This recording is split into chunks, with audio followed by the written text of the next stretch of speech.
She disappeared more than 25 years ago, but tonight detectives have just cracked the case.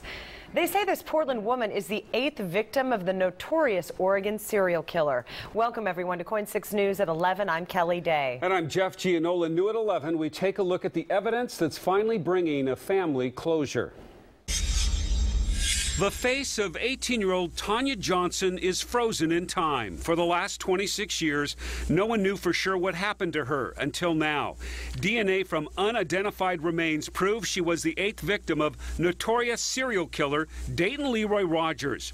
Rogers was known as the Molalla Forest Murderer. The bodies of his victims found in a forested dump site.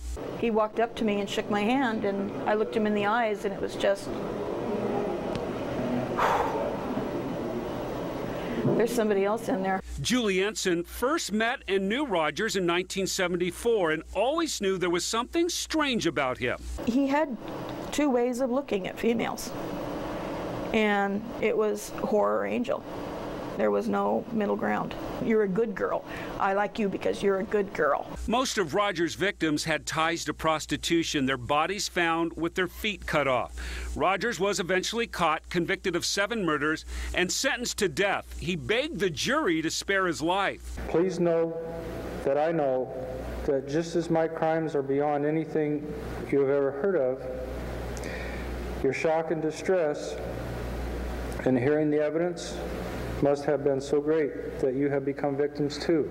It didn't work. Rogers was sentenced to death, but the Oregon Supreme Court overturned the death sentence on a legal issue. Back to court, sentenced again to die, and overturned once again by the Supreme Court.